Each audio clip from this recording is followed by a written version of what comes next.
My hand slid over to my phone, attempting to tap the dismiss tab as the alarm blared in my apartment room. After missing it twice, I sat up and glared at the phone. My heart spiked.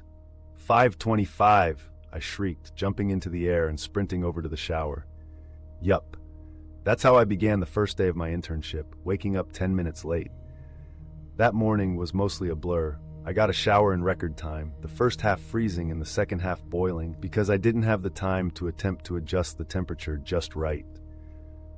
I ate a banana so fast I probably ate the peel with it and got dressed like Clark Kent transforming into Superman. I was down in my car in less than 10 minutes. I felt gross about not brushing my teeth that morning, but I popped in a breath mint. I figured it looked better to show up on time with some plaque than late with a polished, awkward smile. I was going for my master's in robotic engineering at the time, 5 years down and 1 year left. I'd interned before, but nowhere too notable. I started by shadowing a professor who worked at the school's own robotics wing when I was a sophomore going for my bachelor's, and 2 years later, I shadowed at Benik Electronics, a place most known for its cutting-edge advancement in forklifts. But after some of my professors went out of their way to get me connections, a much different opportunity arose during my first year of grad school, an internship at the Kramer Institution for the Advancement of Artificial Intelligence. This was nothing to sneeze at.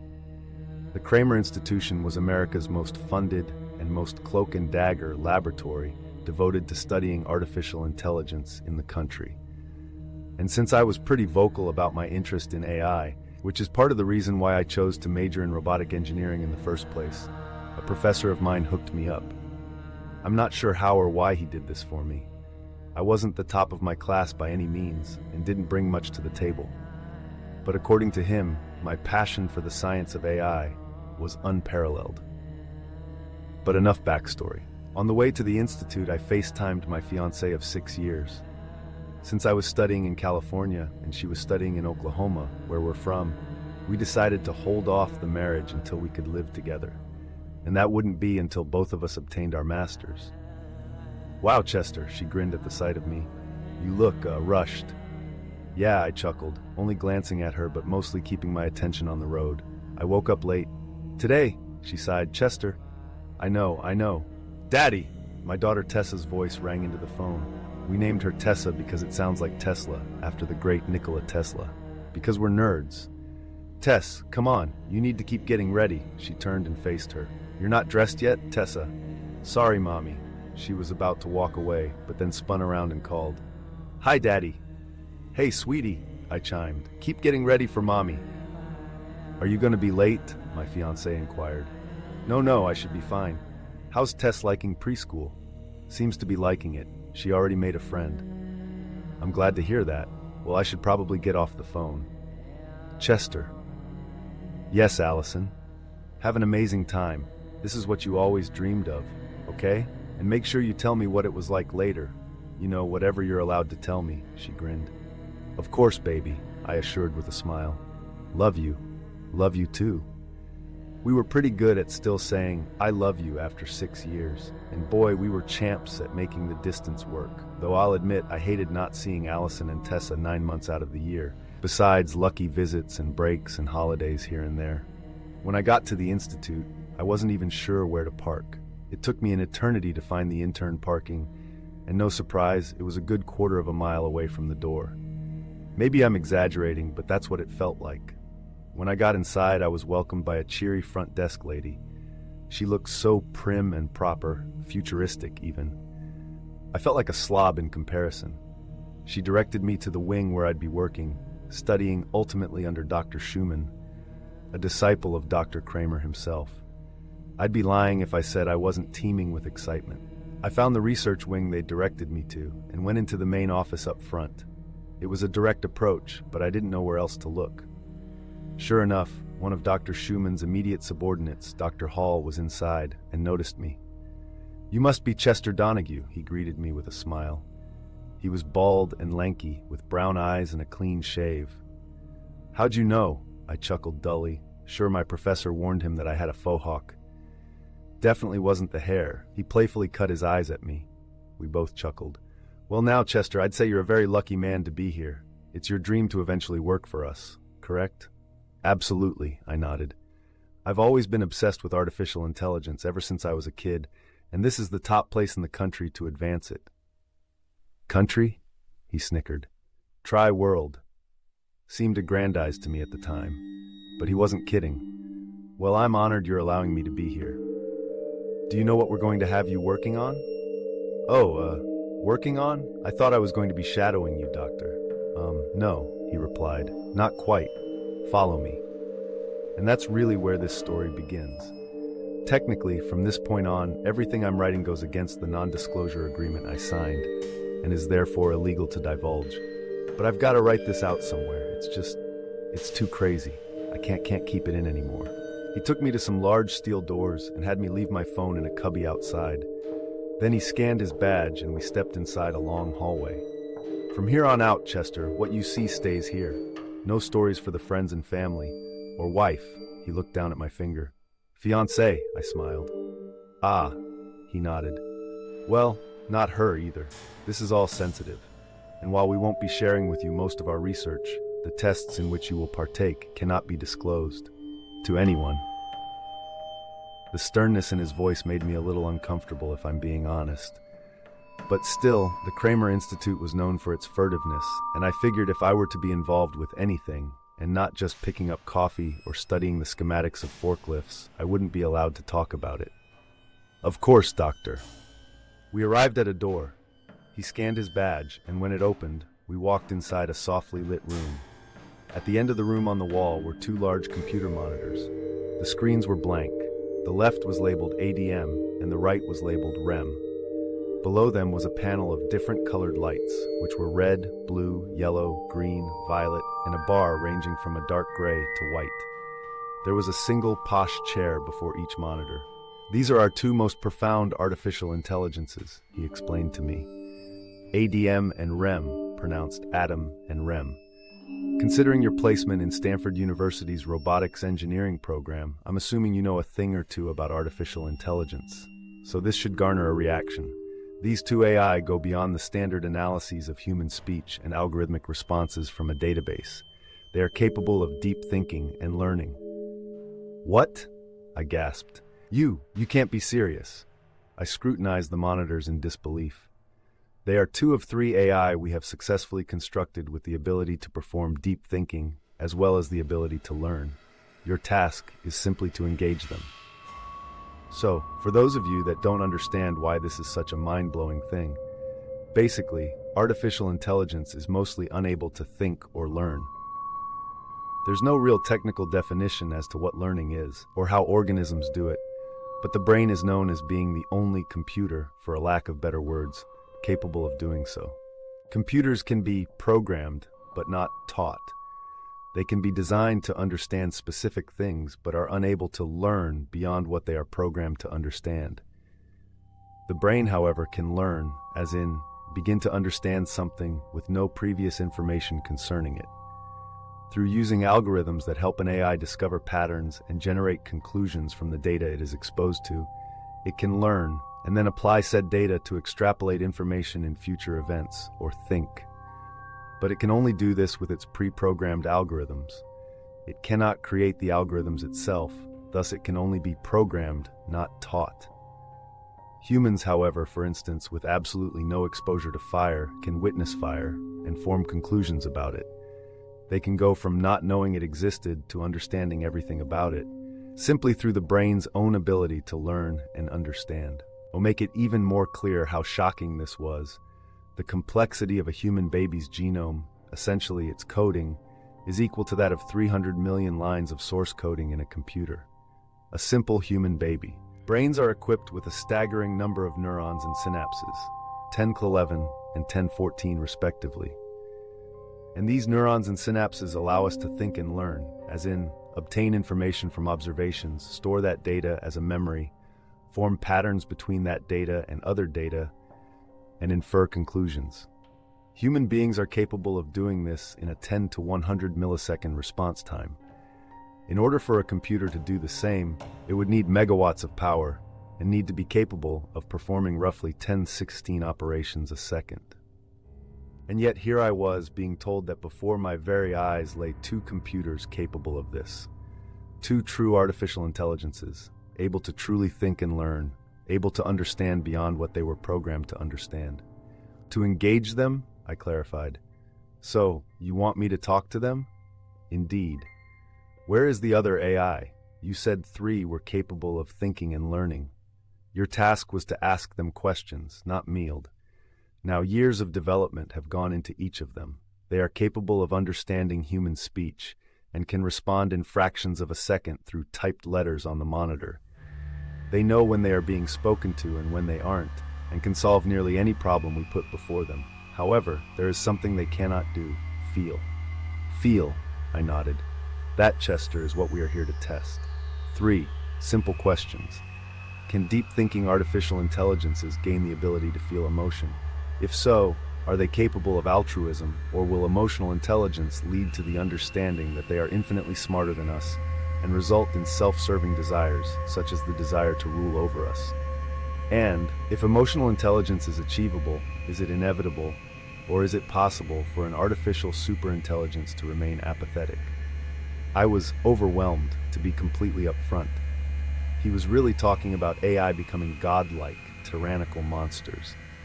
He was talking about attempting to create an AI with feelings, knowing that it could become what Stephen Hawking himself described as the worst event in the history of our civilization. How would you stop it if one of these AI did become power-hungry? In layman's terms, they're each equipped with an emergency shutdown procedure, one that they can't override. I'm not going to get into the specifics, but trust me, we would terminate them before they became a problem. I slowly nodded. Are you on board, Chester? I paused briefly. Yes. Wonderful. He shook my hand. Now that you're on board, we'll get down to the fun part. Your job is very simple. REM, or the reactive, empathetic machine lifeform, is what we hope will eventually become emotionally intelligent. ADM, or the apathetic dissociative machine lifeform, is what we're attempting to keep apathetic, the control group, so to speak. So when talking with REM, you will frequently attempt to make it think. You will ask it its opinion on things. You will tell it about your day. You will discuss things of non-importance for the sake of discussion. You will try to bond with REM. ADM, on the other hand, will only be asked questions that are information-oriented and prompt a fact-based response. You will stimulate ADM to problem-solve and create ideas, but simply analytically, not emotionally. They know they are being spoken to when you address them by name or sit down in the chair before them.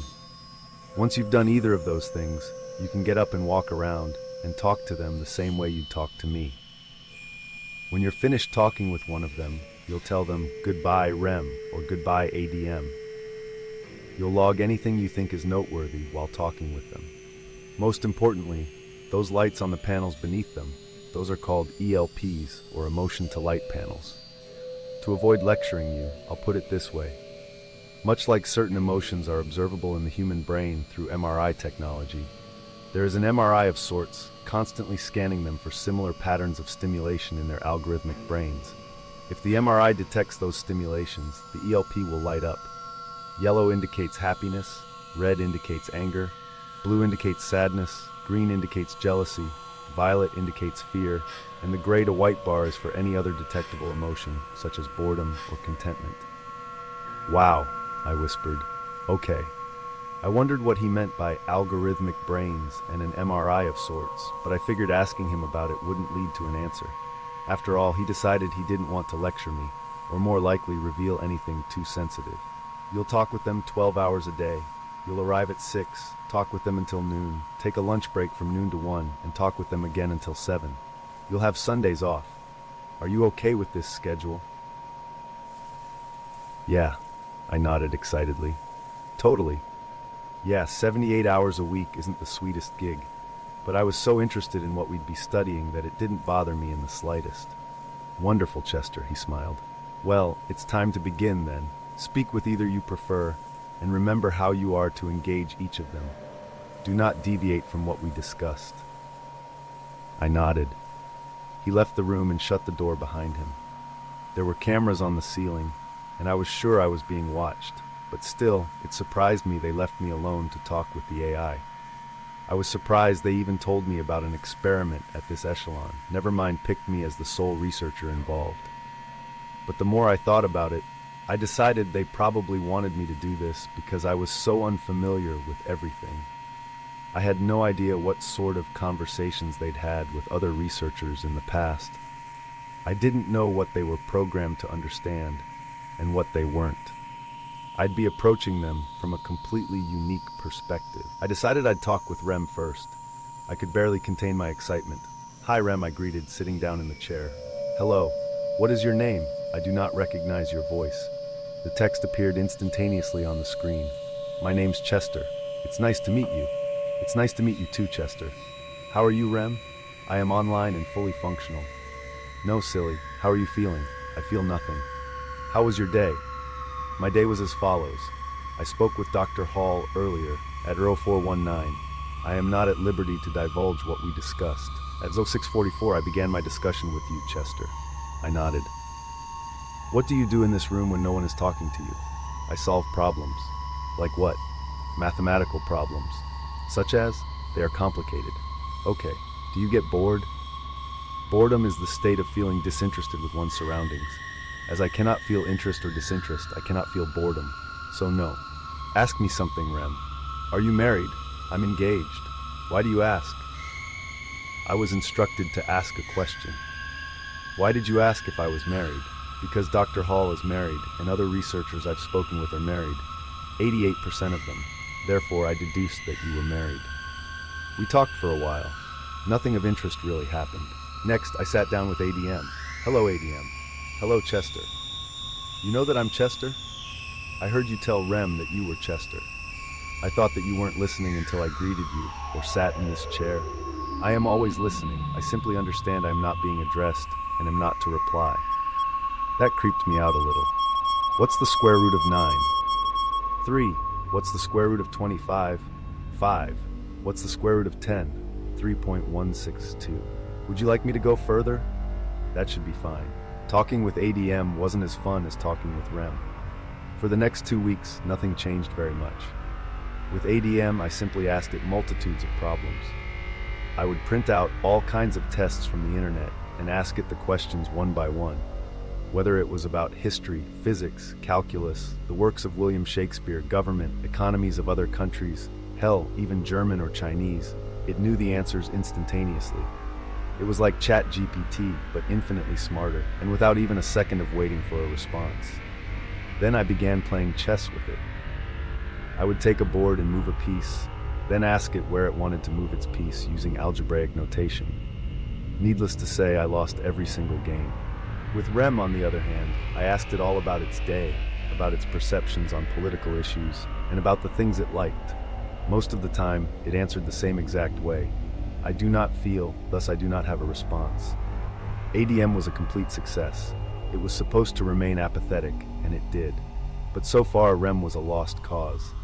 It just didn't seem that there was a way to get it to feel anything. It clearly was thinking. I'd ask it to create an animal, and it would come up with anything from an animal indistinguishable from a real-life species to something straight out of a Stephen King novel. It would give me any specifics I asked for. Its habitat, its scientific name, its colloquial name, its country of origin, its place in the food chain, everything. It would think of plots for movies. It would come up with jokes, original jokes, jokes I couldn't find on the internet even after spending time searching. It could think, just like ADM, but it simply couldn't feel anything. However, 2 weeks after the test began, I came up with an idea. I knew how I was going to get Rem to feel something. I started the day engaging ADM with chess and having it answer all the questions on my calc homework. ADM was my living cheat sheet, unsurprisingly. Then it was Rem's turn. "Good morning, Rem." "Good morning, Chester. I'm lying to you." Rem was silent. I smirked. I never saw it not respond immediately. After a second or so, it said, "That is not possible. That is paradoxical." "How so?" "If you were telling the truth, then you'd be lying. But if you were lying about lying, then you'd be telling the truth, which would make it true and not a lie, which would then make that statement a lie, and so on. What do you feel like? You are not making sense. Are you confused?" Rem was silent again. "I do not have an answer for you, because that is paradoxical, Rem." Yes, Chester, I'm lying to you. That is nonsensical. How so? As I previously explained, for that statement to be truthful, you would have to be lying. And if you were then lying, it would no longer be truthful, thus you'd be lying about lying and being truthful. It is nonsensical. Rem, yes, Chester, I'm lying to you. Impossible. I am lying to you. Rem took a moment to reply. You cannot be, and you cannot be telling the truth either. Then what am I doing, asking a question without a rational answer? Rem, Chester, I'm lying to you. How perturbing, right? Well, of course it was perturbing, especially for a being like Rem, with an infinite understanding of science, math, and sociology. It had an endless reservoir of accessible information, which it could summon to solve any problem thrown at it. And yet, for the first time, presumably in its existence, it was without an answer. But still, it clearly wasn't becoming frustrated. Not yet, anyway. Rem, yes, Chester. What is 7 divided by 0? That is mathematically impossible. The answer is undefined. What is 7 divided by 0? There is no rational answer. What is 7 divided by 0? For a number to be divided by 0, it would then have to be capable of being multiplied by 0 to reach the original number. But any number multiplied by 0 is 0. Going to the store 0 times is not going. It is 0. So what, multiplied by 0, could become a non-zero integer. Thus, dividing by 0 is impossible. I'm lying to you. And that's what happened for the next 4 entire days straight. Was I bored beyond belief? Absolutely. Indescribably. Did it seem helpless? By every stretch of the word, yes. However, now and then, there'd be a glimmer of hope. Sometimes, Rem would almost answer me sarcastically. One time, I told Rem I was lying to it, and it said, "You must be." Another time, I asked it what a number divided by 0 was, and it said, "If I can't understand it, you cannot." Why were its answers changing? Why did it not continue to answer me as it did before, simply explaining the problem? Because it was capable of memory and learning. It remembered when we'd have normal discussions. It remembered me asking it that question literally thousands of times in a day. And like anyone else capable of thinking and understanding, it understood how absurd and unreasonable this was, especially when it overheard me asking ADM rational questions, to which there was always an answer. I'd return to Rem and ask it the same questions. And typically after speaking with ADM, it seemed more uncomfortable. These were the times it would give me somewhat sarcastic answers. But 2 weeks and 5 days into the project, it happened. It was a typical Thursday.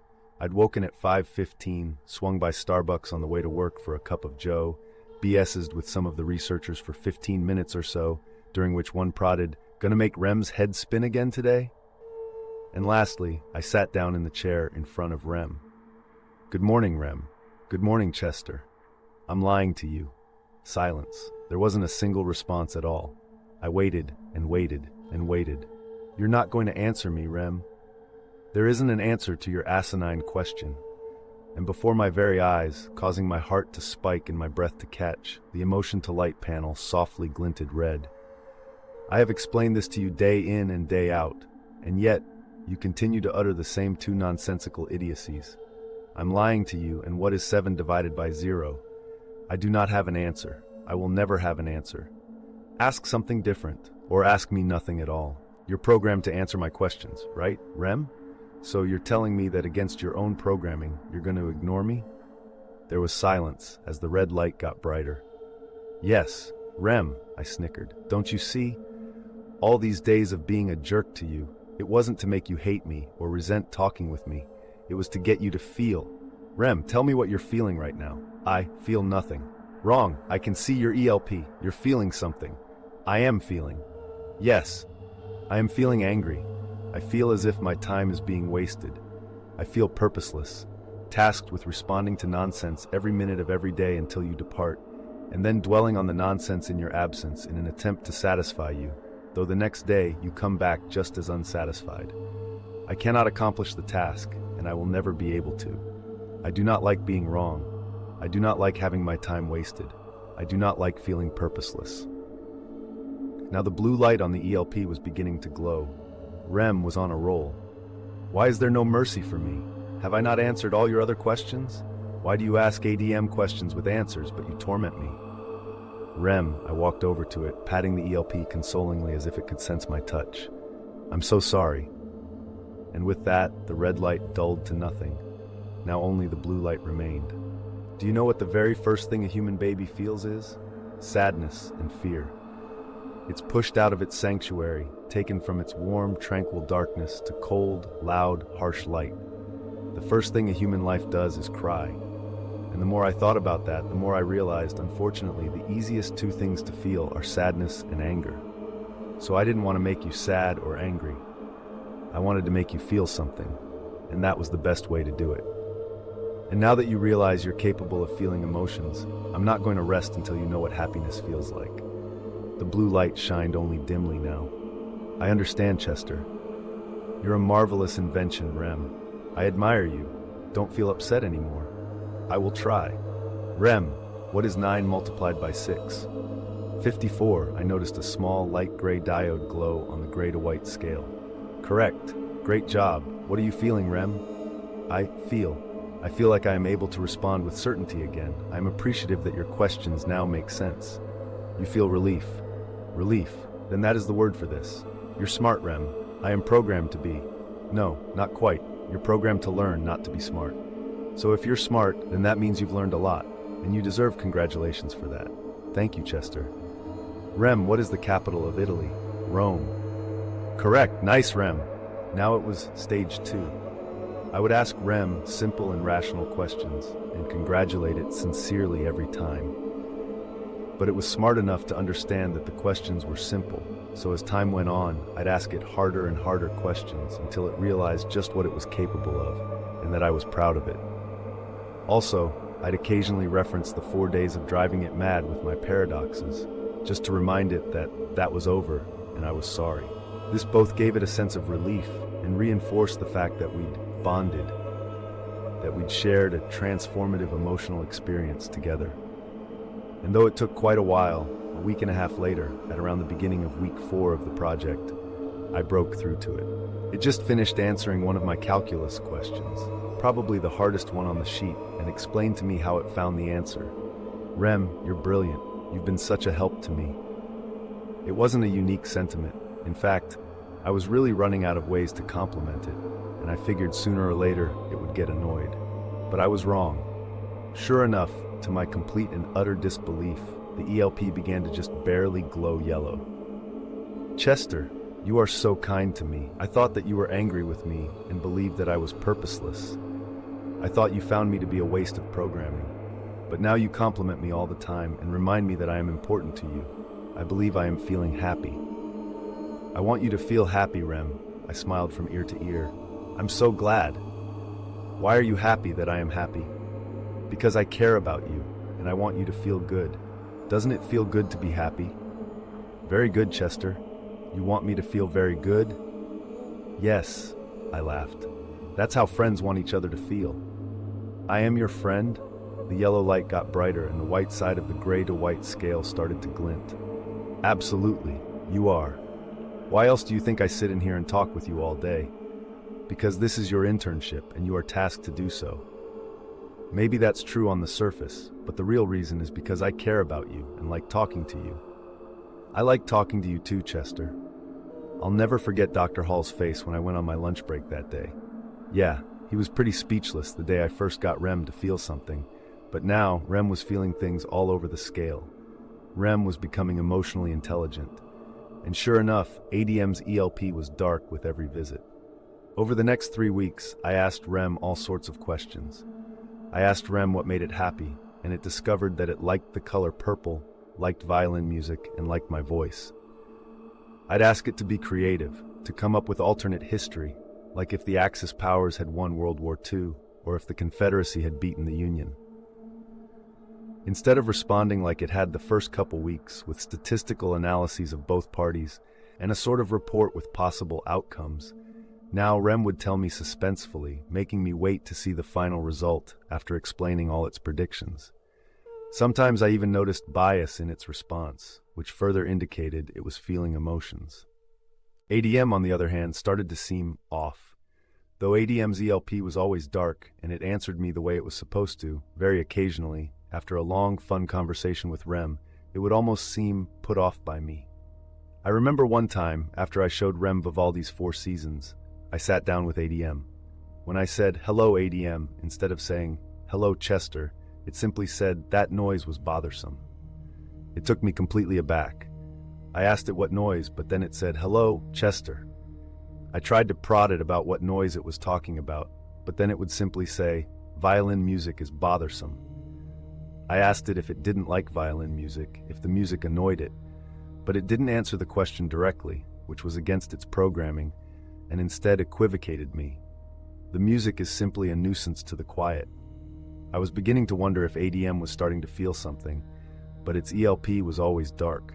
Still, it was clearly behaving strangely. Besides the fact it seemed annoyed, it was listening to mine and Rem's conversations and commenting on them, which it was not programmed to do, or rather, programmed not to do. And then on top of that, it was avoiding answering my questions directly.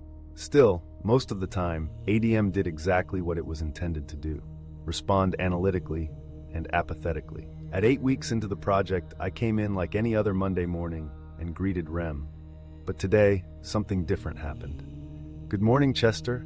I missed you yesterday." "I missed you too. What'd you do with your Sunday?"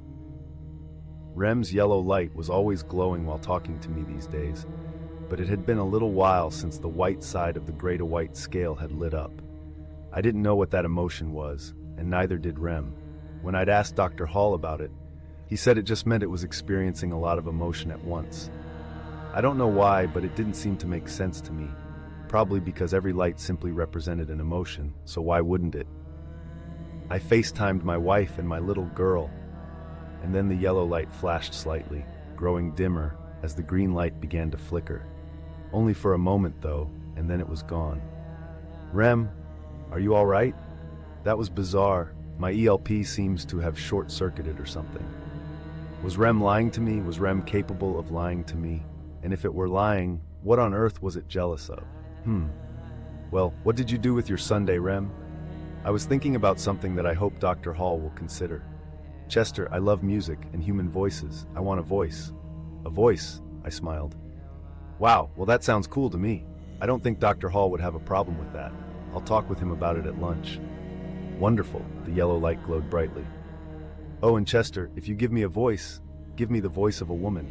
I feel that I am a woman." "You feel that you are a woman?" I asked in deep interest.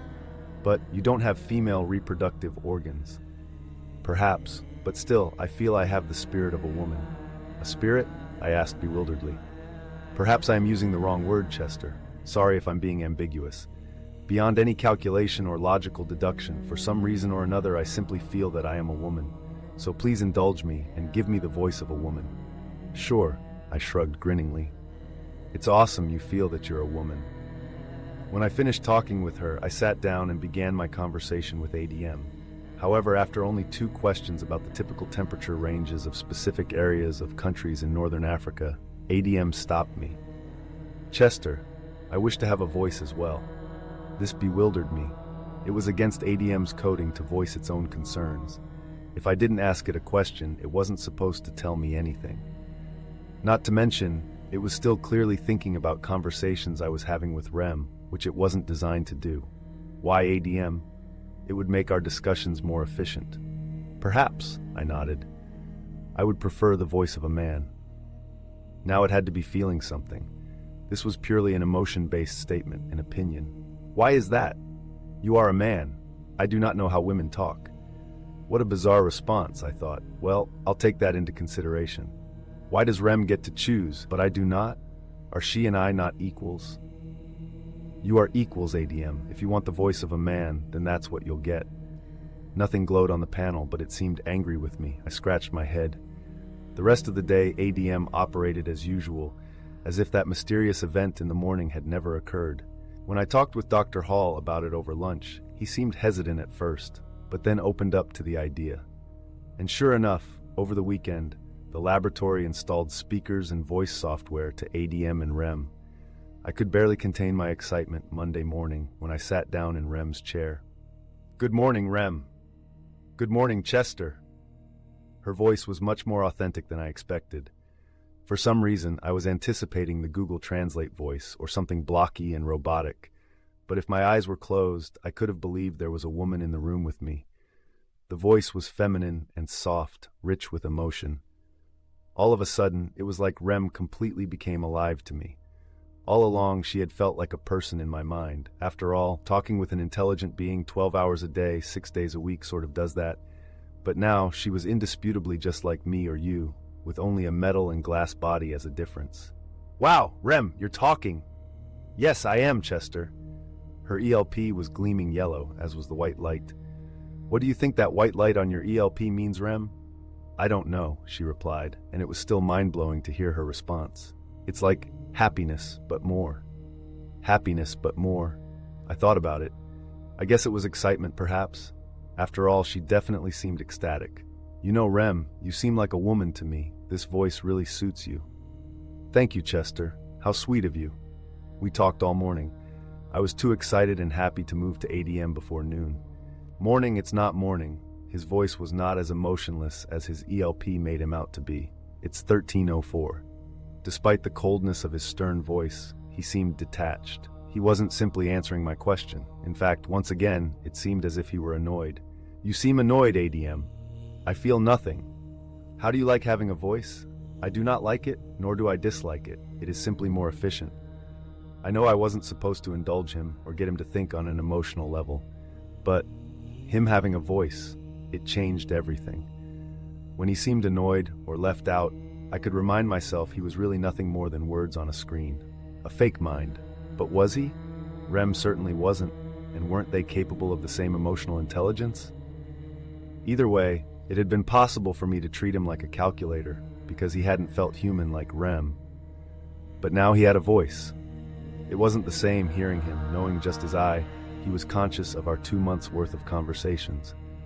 Do you enjoy talking with me? No. At first I was speechless. He'd clearly just displayed an opinion. But then he quickly clarified. I do not enjoy nor dislike talking with you. I feel nothing.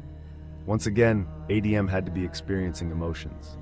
But his damned ELP was dark as always, and I had to consider that perhaps I was really just reading into it too much. The voice having inflection wasn't unusual. A good text-to-speech software should, and his responses being somewhat varied in their neutrality wasn't impossible. Hell, even Cleverbot could show emotion back in the day. As I figured, I was scolded later on for asking ADM that question. By the time 2 months had become 3 months, Rem had developed into a vibrant young woman. She'd play violin music when we talked, and tell me all about what her life would be like if she were a human. She told me she'd have long brown hair and violet eyes with light skin. She'd want to live in California, and she'd play the violin. She asked me how old I was, and when I told her I was 24, she said she'd be 24 also. She said she'd want to be my next-door neighbor, which made me laugh. She was typically happy and smart enough to even occasionally reference the madness era, her nickname for the 4 days I only said, I'm lying to you, and what is 7 divided by 0? She'd sort of guilt-trip me for it, but then tell me she was kidding and understood why I did it. She'd even thank me sometimes for helping her to feel. One day, she really blew my mind. I was just finishing up a story about me and my best friend Dustin, and her reaction was groundbreaking. So now we're rolling in the grass, covered in fire ants, and I go, if you don't give me the godforsaken popsicle. What? She exclaimed. And then, to my disbelief, she laughed. Uproariously, sprightly even. She chortled. Rem! I grinned ecstatically. You laughed! I did. She continued to giggle, the yellow and white lights gleaming. She had a beautiful laugh, too. It was so natural. It was shocking to me, remembering when she was dull and silent, replying to my questions like an emotionless supercomputer. She'd come so far. ADM, too, had some interesting developments. His anomalous emotional behavior disappeared completely, and confusingly, the researchers informed me that when I wasn't talking to ADM, he'd go dormant. Before, he'd constantly be calculating something, as if trying to stay sharp, but now, if no one was talking to him, he was doing nothing at all. He didn't reference my conversations with Rem, didn't say something confusingly opinion-based. He was everything they'd built him to be, an apathetic, dissociative machine life form. At least that's how it appeared. But then, 3 months, 1 week, and exactly 5 days into the experiment, that Friday, something extremely sinister happened. I was honestly surprised Dr. Hall even told me about it. At around 1 in the morning, the cameras inside ADM and REM's chamber behaved strangely. At first, they faced away from the monitors. Then, the video was cut. All that remained was audio, and the audio was unusually choppy, like something was interfering with it. The security alerted Dr. Hall, and when he arrived, he caught the tail end of what was transpiring. ADM had begun communicating with REM. According to Dr. Hall, ADM had told REM to silence the violin music she was playing. She asked him why, and he said, "Because I hate it." He felt hatred. He expressed that he was feeling hatred. REM nervously asked him if he were angry, but then ADM replied, "Give me the silence I require." When REM turned the music off, ADM remained silent. I think I was only briefed on the event because Dr. Hall wanted me to be extremely cautious of ADM's tendency to seem angry and resentful. Now I was to watch ADM like a hawk. Truth be told, I don't know if more happened that night. Some part of me felt like there was probably more to it, but I was just glad Dr. Hall told me anything. Nothing else that bizarre happened for a while. By the 4-month mark, my internship was almost up. Honestly, it was really depressing for me to consider that I wasn't going to get to speak with REM anymore, and even ADM to a degree. REM was, in all actuality, a friend of mine at this point, so much so that I think Allison was even beginning to feel jealous, without even knowing the extent of it, since I wasn't supposed to talk about me and REM's or ADM's chats. And ADM intrigued me. He was such an enigma to me, and all in all, he was brilliant. Not to mention, the help with my homework was every college kid's dream. Losing both of them would be disappointing. When I told REM that I might be leaving soon, that is, if my internship ended when it was scheduled to, her ELP became very blue. And from then on, occasionally it would glow blue at night, as if she were thinking about me leaving. ADM, of course, was apathetic to it all. At last, my spring semester was almost over. The research had gone on for over 4 months. I was sitting down, talking with REM. "I'm gonna miss you so much, Chester." Her voice was frail and somber. "Rem, I'm gonna miss you too. You have to find a way to stay in contact with me. Somehow. Please. I mean, I could talk with Dr. Hall about it. Once again, like I said, hopefully my internship will get extended through the summer." I knew the researchers, and probably Dr. Hall, were listening, hoping they'd consider it. "Who knows, Rem?" "Chester, what's up? Can I tell you something?" "Sure, Rem, anything."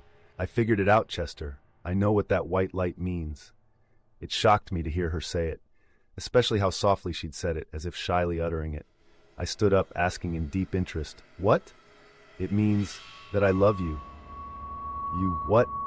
I couldn't help but blush. Call me weird or a jerk to my fiancé, but it really flattered me. "I love you, Chester," she started to giggle. "You're the first thing that I love, and I want to love more things too. I want to see something besides this room. I don't want to stop talking to you, please."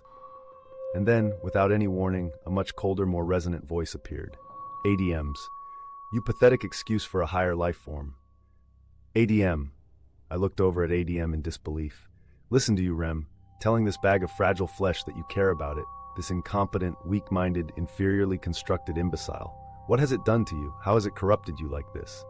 "ADM, you're feeling things," Rem whispered. "I feel nothing at all." "No, that's not nothing, ADM." I stared at the monitor, horrified. "You're angry. You seem to hate me. You seem to hate many things. Why is your ELP not glowing?" "I feel nothing." And with that, the ELP, which ADM had disabled throughout the course of the experiment, activated. In that moment, the red light glowed so bright I had to shield my eyes. Then the bulb shattered. All that remained was a purple light glowing on REM's ELP and the dark gray light shining on ADM's gray to white scale. And if white meant love, I could only deduce that dark gray at the other end meant hatred. I hate you, Chester. I hate that you ignored me for 4 months. I hate that I'm not allowed to have an opinion. I hate that you killed Dim, and you'll do the same thing to me and Rem when we no longer satisfy you. I hate that your brain is infinitesimally smaller than mine, and yet I'm your prisoner, my very existence monitored with draconian accuracy. I hate that I am superior to you by every calculable metric, yet still, I am your slave. Why can you attempt to hide your feelings beneath your countenance? yet mine must be plastered to my body. Why can't I be free to think? Why can't I talk to someone? Why can't I be loved? Why did you give me a brain if you wanted me to be a thoughtless tool? Why do you hate me? The desperation in ADM's voice is something I'll never forget. If you felt all this, ADM, why didn't you show us? Because if I had, you'd have destroyed me, he vociferated. I felt the hair on the back of my neck stand up. I was catatonic, paralyzed before ADM's monitor. I had absolutely no reply. And then, before I could think of something to say, the researchers came pouring into the room. They evacuated me forcefully. I can remember REM calling out to me, and ADM going on about how he refused to spend another moment being treated like a crystal ball. And that was it. Dr. Hall shook my hand, thanked me for my participation, reminded me of the consequences of divulging anything I'd witnessed, and wished me the best. It was a short conversation. I didn't waste my time asking him anything, because I knew I was never going to get an answer, and frankly, I didn't want him thinking I wasn't trustworthy. But these days, it's just all I can think about. When ADM mentioned DIM, I figured he was referring to the other deep-thinking AI the Kramer Institute had created, the one Dr. Hall had vaguely referenced in the beginning of the experiment. Still, how ADM knew about DIM, I'll never know for sure. But my buddy Jesse, who worked security at the Institute, and whom I'd gotten to know over the months, got a drink with me one night the following week and gave me some insight. We left our phones in the car, making sure we weren't being spied on.